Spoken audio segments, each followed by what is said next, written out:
The Indie Writers Club is brought to you by Publish Drive. With one click, self-publish your ebooks, audiobooks and print books to thousands of stores and libraries worldwide.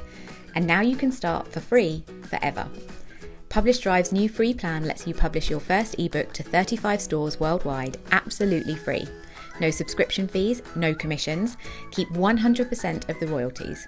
Get your titles online in just a few minutes at publishdrive.com. It's the Indie Writers Club with Cara, Claire and James Blatch. A place to relax, chat, learn and vent about life as an independent author. Get episode alerts and links at indiewritersclub.com. Now, here's Cara and James. Hello and welcome to the Indie Writers Club. I'm James Blatch. And I'm Cara Claire, nearly covered in coffee because we were just about to start recording and my dog knocked everything off the table, including the microphone and the coffee. His tail got caught in all the stuff. He's very large. So now he's sulking in the other room because he thinks he's in trouble. Because you knocked the coffee off and you blamed the dog. Unbelievable. Yeah, because I blamed him and texted you saying, I'm late. Poor night. Are you bringing us? We're meeting after this to talk about a super secret project. Are you bringing Night? I think I will, yeah. Because Jill said to me you should take Enzo. It'll be chaos. You'll never get any meeting work done. But well, he will. He'll settle. He'll just the most he'll do is stand and stare at us. It usually takes him about an hour to settle down. By which point we're ready to leave. Yes.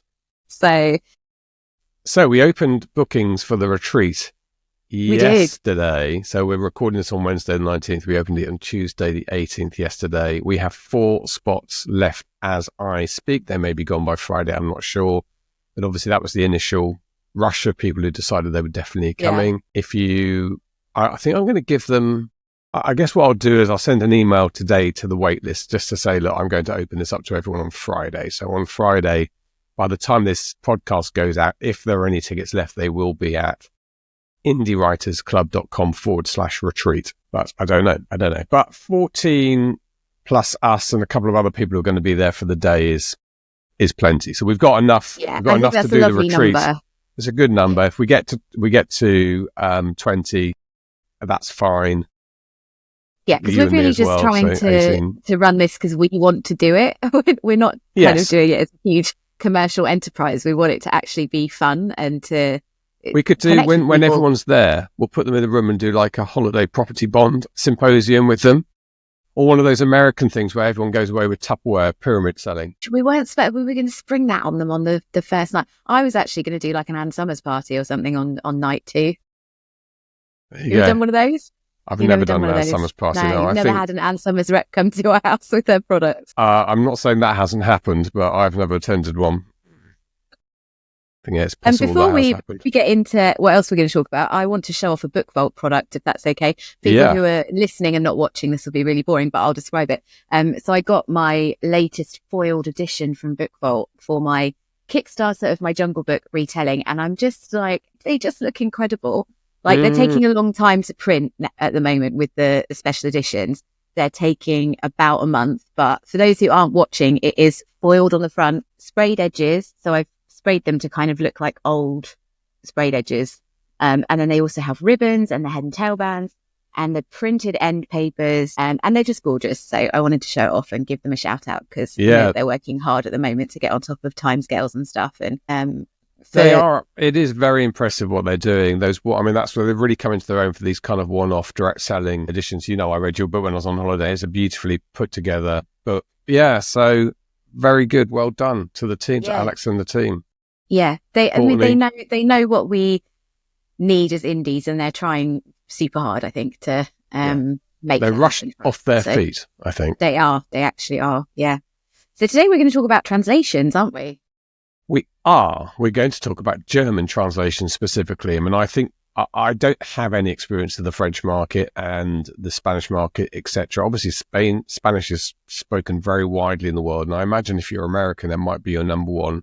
I've been told that Spanish is kind of next after German, and especially for spicy books, apparently, Spain is really on the up at the moment. My feeling is that France is a little way behind in terms of Kindle ebooks. They're not as rabid readers as they are in Germany for some reason. Yeah. And same with Italy. I think they still tend to prefer print. Okay. Yeah. But I can tell you the German market is lucrative. I mean, it's my profit driver for the last year. In fact, I meant to sort of compare year on year, but last year was my best year ever. And that's because of the German books. Yeah, I think we did go into it a little bit in our earnings breakdown, didn't we? Yeah. So I did £13,000 last year. So sort of $16,000. I remember I've only really got 2 novels and a novella. Yeah. So that's pretty good turnover, but that is Germany. I think that's the important thing to say, though, because a lot of people, we try to make this podcast as beginner friendly as possible, don't we? And to talk at people at multiple different levels. And if you're just starting out, it can feel a bit like, hang on a minute, we're talking about translations. I don't have the money for that, because a while ago, even a couple of years ago, it would be very, very expensive. But this is something that you've been able to do. You've only got your 2 books and a novella, and you've been able to invest in this, and it's making a profit for you. So it's not something to dismiss just because you're early on in your journey. Multiple streams of income and using your intellectual property in multiple ways is one of the most important things that you can do. Yeah, that's a really good point worth reiterating, is that, the thing about translations is you don't have to write a new book. You get a whole other book just by translating it. And that is a new product, a new book. It's a new ASIN on Amazon. It's a new market. And it's a market, particularly in Germany, that I think I talk to authors all the time, and I hear a very familiar story when I say, well, how did your books do? How they've done profit-wise? And they say, well, I did fantastically in the first few years, because they launched in 2013. In 2014, and the market was very different then, and they made a lot of money, 6 figures sometimes, with 3 or 4 books. But we know those days have gone. But they've gone for .com and .co.uk, where we have to work harder and we need more books. But for Germany and France, they are at that position. I think, someone like me with 2 novels and a novella making, my best month, I think, was £1,400 profits last month in the middle of the year, was a really good spike for me. That is 2013 type figures for people. Yes. So that's why you need to pay attention to Germany, and why we're going to talk about Germany in particular today. It is an investment though, Cara, which is the other thing. It is, yeah. I mean, I think, did you have many German readers before your German translations? So I know that my KDP, for example, it goes US, UK, Canada, Australia, and then Germany. So I know that they are already reading my books, the English language version. And on TikTok, it's the same with my followers and my views. Actually, Germany a lot of the time overtakes Canada and Australia in terms of where my viewers are coming from. So I knew that I had evidence there that Germans were going to read the translation. So did you have that before you dived in? I'm just looking. So going back to the beginning, I can see where my second book was published. Once I had all 3 books out, 2 books and a novella, I was averaging probably about £20 a month in Germany of revenue. Okay. And then I can see the launch of my books. There's obviously massive spikes. And in July, which, like I say, was my big month, I did £1,733 in July this year in German sales alone, which is, more than $2,000 on the exchange rates. Yes. So I didn't really have a lot. I wouldn't say there were some, but yeah. That's so some, and it's more than your other like foreign language markets, presumably. Almost certainly, yeah. If I switch that over to France. So I mean, for me, I made last year in dollars, $1,500 for my editions sold in Germany last year, but that's English language editions in Germany. So although that's not a huge amount, to me that still indicates that it's worth pursuing the translations, because that's more than any other foreign language market on my KDP. I haven't sold a single book in Japan. You haven't? I'm not big in Japan. Oh, I'm sorry. I don't know what to say about that. I sold $8 worth of books in Japan last year. So in terms of how to do the translations, obviously there are different routes you can take and little branches here, and you and I have gone sort of quite different ways of doing it. So talk us through. Do you want to talk through what you did, or should I? Mine's very quick, actually, so maybe I should do mine first. Yeah. So because I've got a 9-book series and they all end on a cliffhanger, and the kind of intel that I was getting, from people I'd spoken to, was that if you're going to do romance in particular, you need to be ready to rapid release. So I wasn't willing to invest in 9 books worth all at the same time so that I could rapid release them. Also, for me, it felt like just another thing that I didn't want to have to manage in terms of my brain. So a couple of friends of mine had gone with a guy who used to do a lot of work with, is it LMBPN? I always forget their initials. Yeah. So he was a sort of, a trusted person in the industry who used to do translations for them. US-based publishing. So he's German, but he used to do the German translations for them. And he was starting his own publishing imprint where the idea is basically they do the translations and it's a really fair royalty split, and they, cover the ads, worry about everything else. And very similar to the kind of deal that Vinci and places like that do with authors, more of a kind of hybrid sort of percentage that you would expect. And to me, that seemed like an absolute perfect solution for me, because I don't have to invest anything. They're going to take charge, because once you've got them out there, you've got to sell them as well. They're going to take charge of the ads, everything else, and it's risk-free. And if it proves that they sell in Germany, then my next series, I wouldn't be hesitant about investing so much in such a large series. But for me, if it had been one book, I would have gone down your route if it was a standalone one book that I could do at a time. But because it was the fact that I would have to do 9 and get them all out there straight away, for me, that felt like the best solution. So they're just starting to translate them now. So towards the end of the year, they'll start to come out and I'll be able to start giving some feedback on royalties and stuff. But I've looked at what they've done for other authors and they seem to chart pretty well. Their reviews seem pretty good. So to me, that was all I could go on. Yeah. So that is one option, is to find somebody who's going to publish your books in Germany. And I think those companies are springing up around the place. And I understand that, excuse me, that it is an investment at the beginning. And that's sort of where I started a couple of years ago, because I talked to friends who are translating, and they were talking about paying $10,000 per book. And you had to make sure when you got your translations done, there's a way of doing it well, a way of doing it badly. First of all, you probably need a German translator who's actually Austrian, because there are rules about copyright in Germany, which you don't want to get tangled up with. The copyright switches over to the translator away from you unless you've got a that's slightly different with the publisher, by the way, because I checked with them and they said because they as the publisher are contracting my rights, it's slightly different. You don't need to worry about it quite as much as if you hire an individual translator. Well, I imagine, you have to take legal advice on this, but I imagine the situation is the same, that if you, for instance, I think I've talked about this before, but if I take a photograph, the default under UK law is that you own copyright to that photograph, unless when I was working for the BBC, if I was on a job and I saw something unusual happen, I took a photograph to help for the news story. Because I was working for the BBC, I'd signed a contract, and the contract said anything you produce whilst you're working for us. So we contracted a Lucy Milton, a photographer, last year, and we would have had a contract in place to say that we have copyright because we're asking her to take the pictures.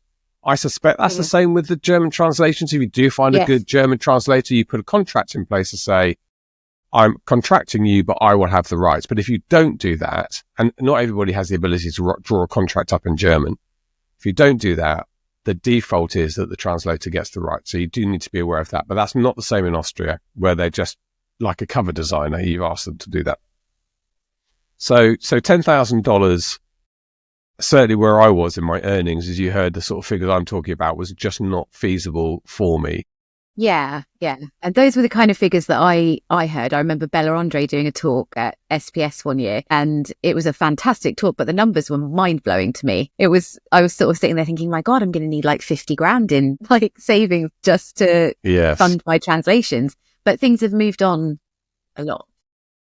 Yes. So, well, two things have happened. Obviously, AI has happened. So that I'm going to talk about that slightly separately, because that's not a route that I went down. I don't have experience of, but I am excited by it. Well, I have used AI in the translations process, but not for the actual translation. So what I did is I went on to, not Upwork, but Fiverr. I went on to Fiverr.com and I looked around and I saw quite a few people saying that they would translate your novel for a few €100. And I found this guy. I always hesitate to say his name because I don't want him to be overwhelmed with work, because I'll have another book for him soon. Yeah, don't share him.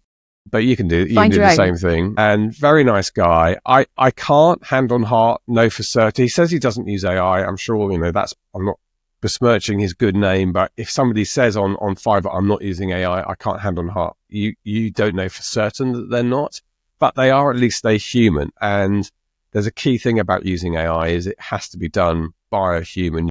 It's a garbage in, garbage out type situation. So he did it. He translated my big first novel, which is 130,000 words, for less than £1,000. So I think £900, something like that, which still was quite a lot of money for me. But it worked. And the book came back and the reviews are good. And I was told by somebody that if your translation is not very good, the German reviewers will tell you very quickly. And that's not the case. And the book has done really well in Germany. I did a second book with him, my second novel, and that went really well. I did my third novella with a new person, and that didn't work very well. What made you choose someone new? Was it availability, price?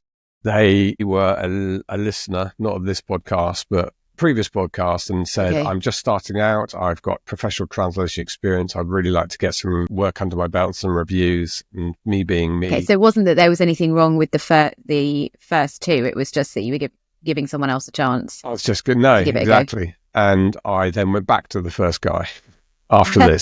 so I got a load of negative reviews to the point, it was 3 point something, to the point where I actually pulled the listing and I republished the book and I gave it a new title. I gave it a title change. Yeah, and you can do that. So if you do make a mistake, don't feel like it's the end of the world, because I've heard many people say that before, that, first time round, they don't quite get it right. You can unpublish it. It's not stuck there forever. If this works well for you. But the process I got into with the one bit of feedback I got was from the odd Luftwaffe pilot or Lufthansa pilot, somebody working in aviation who'd say, well, it's not quite the aviation translation, but it's a good translation. So they worked for that. But this is the thing about translation is it's varied and complex, which is why AI, you can use it as a first pass, but it's got then to have a translator going through that. So they can use it to start them off. But we are not, I personally, I just don't think we're anywhere close to it. If you think about the nuances, the way you write a novel, the pentameter, the kind of rhythm that you've got, whether you write in sparse, short sentences or long worded, we all have that rhythm. We talk about nuances in terms of the regional variation that you might have. Your story might be set in Scotland and the UK where things are said slightly differently. And all of those are not things AI is going to do well at first stab. Yeah, and also things like the way characters themselves speak. There might be a certain word and you'd be like, that character wouldn't use that word. And AI isn't going to be able to make sure that character's voice is consistent throughout the whole book by making sure that their dialogue and the things that they say and the way that they say them is consistent. That's the sort of thing that only a human can do. And I know I wouldn't even attempt it with the spicy scenes. First of all, AI wouldn't do it anyway. I don't think I'd get told off. And even if it would, and this is something that one of the reasons that I was so hesitant is, it's similar to your technical language in a way, isn't it? Because there's things that if they're phrased badly will make people go, oh, hang on. And there's so many when you're writing spice, certain words that kind of give people the ick. And I don't know what those are in German. And you need somebody who reads spicy books in German to be able to point that out. That's got to be somebody kind of, so I think mine are going to go to beta readers. And I've got a couple of German speaking friends who do read spicy books who said that they'll give them a read through and kind of check for that kind of stuff, because I wouldn't know. Yes, I suppose it's a sort of technical language in its own right, isn't it? Yeah, it is. Yeah. All of that. But I do think AI is transformative in helping us do all the stuff around the translation. So the process I followed with the novella, with Desert Storm or Götthelm or something it's called now in German, is that I got my translator back on it, and he did the translation. I then, because I'd started making these contacts of Luftwaffe pilots, one guy in particular, a guy called Peter Klug, and it's gone off to another military pilot as well at the moment. But Peter Klug read the novel for me and then gave me 10 pages worth of you can use this word, but in the military we would use this word, and an explanation. And actually, to be fair, he came back initially and I kind of said, page 206, try something. And I couldn't really follow what he was saying. So I asked him for a bit more detail. He did a fantastic job the second time round, just saying, this is what the paragraph, this is why I don't think that word's going to work. This is the word I think should work. But I can then use, I've got so many dog hairs on me. I can then use. I can't see them. Okay. I can then use AI to sense check what he said, what I'm doing, the change I'm making. And that's the transformative bit for me. I mentioned this before, but it was incredible. It was like having an amazing German English translator sitting next to me, because without that, I would have basically be copy and pasting a German word over another German word in a paragraph and crossing my fingers and hoping that's going to be fine. Now, Peter did a brilliant job, because 90% of it, AI said, this is a much better word for the aviation industry. This makes it a military aviation sentence, no longer a direct translation. I thought you were going to say something. No, I was waiting. I was listening. I was really engaged in what you were saying. So that I found that incredible, working alongside AI with that. And it got me into thinking that there is a way of doing your translation in AI, but it's almost working paragraph to paragraph. So you write a paragraph or maybe a scene, and you ask AI you paste it in again, and you say, you ask the questions, does this match the pace and tone of the previous chapter? Does this reflect the local dialect? And AI will answer all these questions, but only when you've asked them, and only when you've prompted it. Short bursts. If you tried to do that for a whole novel, it would just be too much. But that's so time intensive, isn't it? Yeah. That's so time intensive to sit there and do that for your whole book would be an incredible amount of work. But I know there are companies who are kind of doing this hybrid model where they put it through an AI, which possibly is what the people on Fiverr do. And that's why they're able to offer their services cheaper, because this is making their process quicker, because they put it through an AI. Not saying this is what your guy does, but and then they are the human who's reading it and sense checking it and all of that kind of stuff. And I've got no problem with that. And why would you not do that in this day and age? Why would you not have a start with AI? Yeah, why cut off your nose to spite your face? If it can make the process quicker for you as a translator, enable you to charge slightly less but do more jobs because you're getting more clients because you can charge them slightly less, then why not? Absolutely. As long as the end product is good, that's the thing that matters. And the other thing that sort of put me off doing the $10,000 translation is that you get this translation back and you get back anything else you've asked for. But unless you have them kind of at the end of an email and an ongoing relationship, and you have an arrangement where you're going to pay them per word or something, what about all the copy? All about the ad copy? I change ad copy a lot. Yeah. What about the blurb and the bits and pieces in the back of the book? And I have a giveaway that I want that translated. That's another thing AI has transformed. So you get your initial translation back. You don't have to worry too much about them doing the blurb. I always ask them to do the blurb as well. But you can then work with AI, because that painstaking sentence by sentence stuff is a lot easier on a sentence of ad copy, where you can say, does this reflect military language, etc. And in my case, I am in the process of having a translation of the board of inquiries that I give out at the, my lead magnet to get people on my mailing list, and doing a German sequence of emails. I'm doing that at the moment, and that's very manageable, much smaller. And I only use Claude, by the way. I know there are other large language models that people say are better for translations, but I find Claude excellent, and it's kind of my AI of choice. Once my translations are out, I definitely am going to use AI for some TikTok stuff, because BookTok in Germany is such an untapped market, because everybody's still putting their stuff out there in the English language and people in Germany are seeing it. But if I get myself a VPN and a spare phone and use AI to just translate those hooks and sentences that I use in my normal TikTok videos, then I can start pushing them in actual German language and it actually making sense. I don't think I'd have attempted it before, because Google Translate doesn't work, does it? It will translate it kind of. I'm assuming it's a lot better than it was a couple of years ago, because they must be AI using now. But I don't know. Yeah, so that's the other thing. So I remember, friends who've had German translations have said Google, never trust Google Translate even to reply to an email. But that was a couple of years ago, and I suspect that's changed now. Yeah, I think that's definitely transformative. That ability to work, to not be working in the dark with the language, because AI is now immediately on tap and ready. It makes you feel a little bit more in control, doesn't it? Because you don't like the idea of putting out something and not knowing, like not having any idea whether it's actually good or makes sense or says what you want it to say. So it just makes you feel, like you said, like you've got an actual, German language speaker sitting there telling you, yeah, don't worry, that does make sense.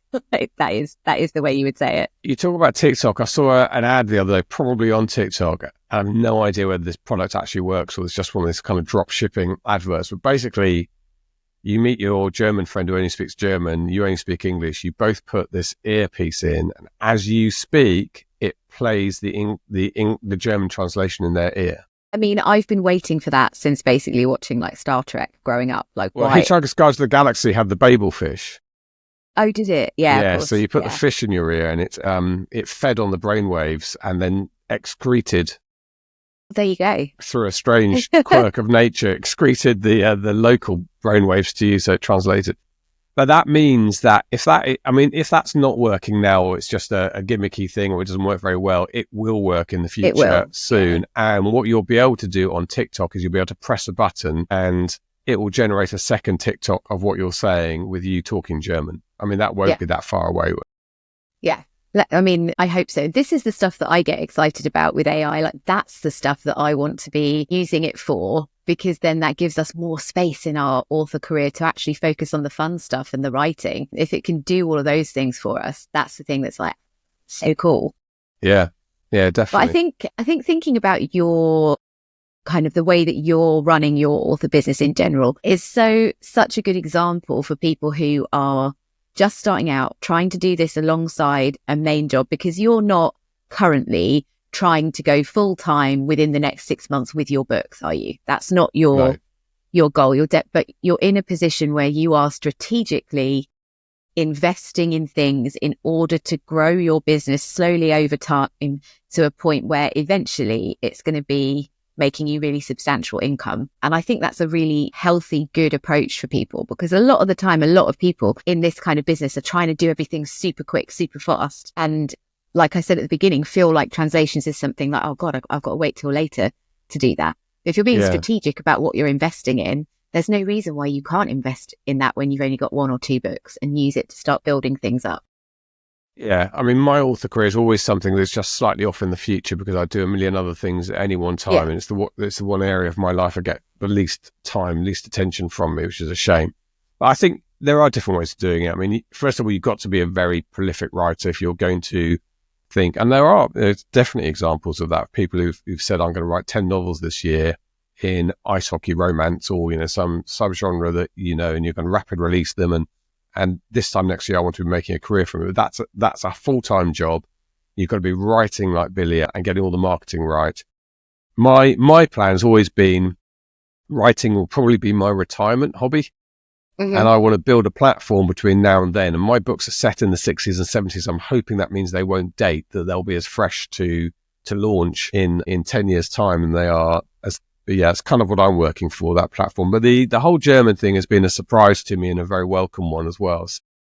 So going forward, will you look at German audio? Will you do a German translation kind of concurrently with your English version? Will you try and get them published quite close together? What's the plan? Yes, I will try and do them close together. So my current work in progress, I'm going to, as soon as I've nailed down the manuscript on that, and I'm getting ready to publish, I'm going to give that to my translator. I'm going to book him in and get that done and get that through the process. And that's not as technical military wise. This one is more spy espionage, so I don't think it's going to require the same amount of tweaking afterwards. I mean, what about audio? Would you look at AI for that, or?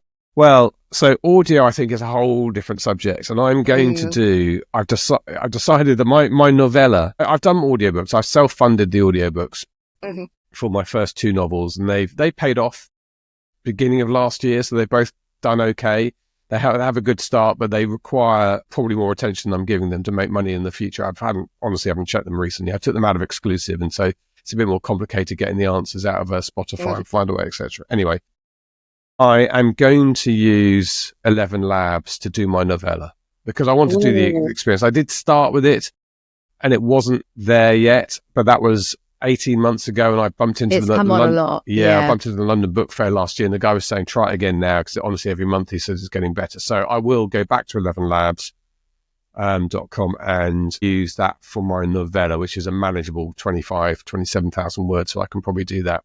But again, I think with all AI, don't expect to upload your novel and get the result. You've got to work probably scene by scene, paragraph by paragraph. I mean, when I've played around with 11 Labs in the past, what you can do with it is incredible. You can, listen to it through. You can pick words and change the way that it, the inflection on the different words. And I believe that they're getting to the point, if they haven't already, where you can have different voices doing different dialogue and all that kind of thing. But by the time, you're sitting doing that, that's a lot of work to go through your insight. So it's not a kind of like, oh, I can upload this quickly and it's going to, just churn out a perfect audiobook for me. If you want it to be good, it's still going to take you quite a lot of I think that's time. The saving grace of AI. For all the alarmists a couple of years ago saying everyone was going to be doing AI, the truth is that even established authors who work with tools are not getting the results they want out of AI unless you spend your time almost paragraph by paragraph asking the right questions and getting the answers. And that then puts the bar of using AI to generate decent books pretty high, and that wipes out all those people who are doing the quick fast buck what are they called, empty books on Amazon people. So I don't think that revolution is going to happen, which is great. And I think probably what will happen is narrators licensing their voices and then kind of acting as the producer, like doing that thing where they go in and tweak their voices and make it all actually sound good. Because it's definitely not there yet. Don't know how I would do a German translation with 11 Labs. No, I was just AI, trying to think that. I was just because it will do it for you, but you can't tell if it's any good. So I then need to employ a translator to actually produce it and go through, which would be very time intensive, and that sort of would probably not make it worth it. So it might be for German translations, I need to get a German speaker. Yeah, I would think so. Yeah, but that's a good point. I hadn't properly considered the audiobook side of things. What is the German audiobook market like? I don't know. I was just going to ask you.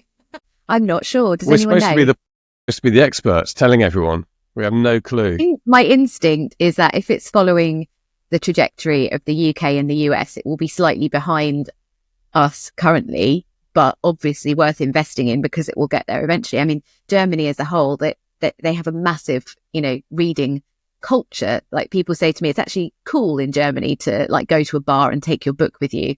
So I would imagine that it's something to keep an eye on, but I don't know for sure because it's not something that I've looked at. Well, we will do audiobooks as a separate episode, and I promise I'll do some research. Yes, we should do an audio episode because I've had, Well, I'm going to have some days because I work for Vinci for 2 days. I'm going to have some days and I'm going to start the 11 Labs project, which I'm looking forward to. I love technology and working. Yeah. And also having done it 18 months, 2 years ago and not been pleased with the results and having to literally respell words so they pronounce them correctly, which is tiresome. You did used to have to do that, didn't you? It would pronounce a name weirdly and you have to go, okay, how am I going to guess it to pronounce this name properly? I have to try and spell it kind of phonetically. CHER-RELL for Cheryl and or Cheryl and things like that. So not having to do that, and it's better at that sort of thing, will be... If you do it, then we do the audiobook episode. You could play us a little sample.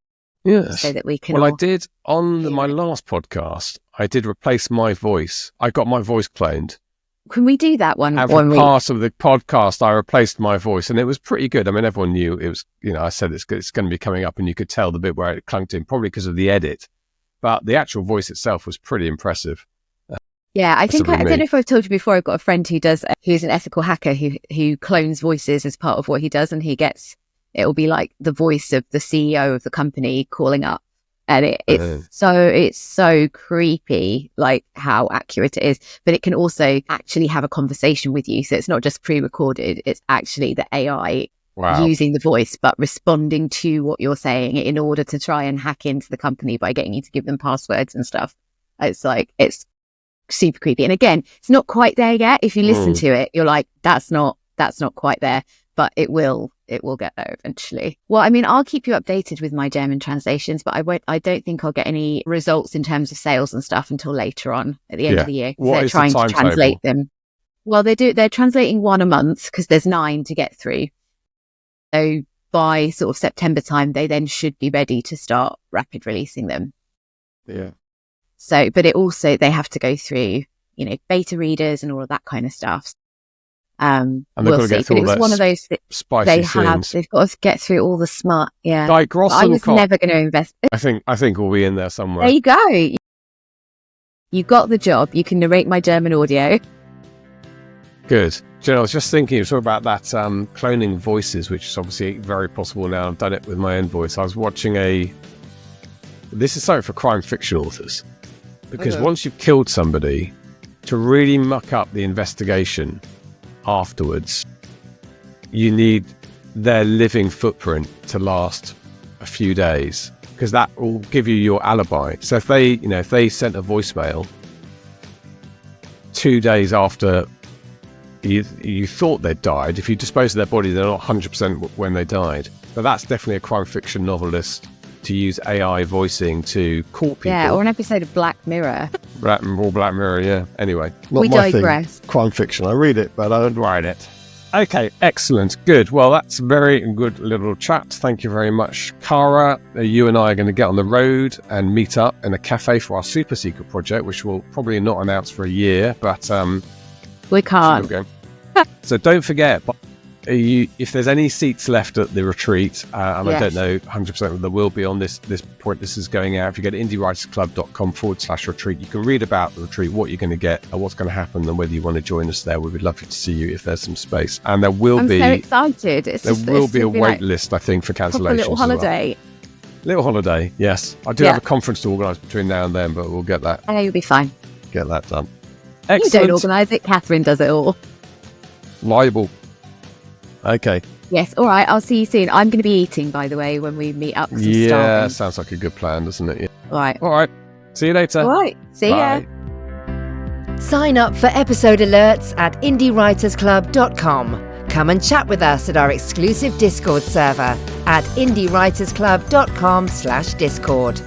Or join our Facebook group at indiewritersclub.com/Facebook. And you can support the podcast at indiewritersclub.com/support. And don't forget to share your weekly word counts, because no matter what you've achieved this week, we're here to cheer you on. Thank you for being part of the Indie Writers Club. The Indie Writers Club was brought to you by Publish Drive. With one click, self-publish your ebooks, audiobooks and print books to thousands of stores and libraries worldwide. And now you can start for free forever.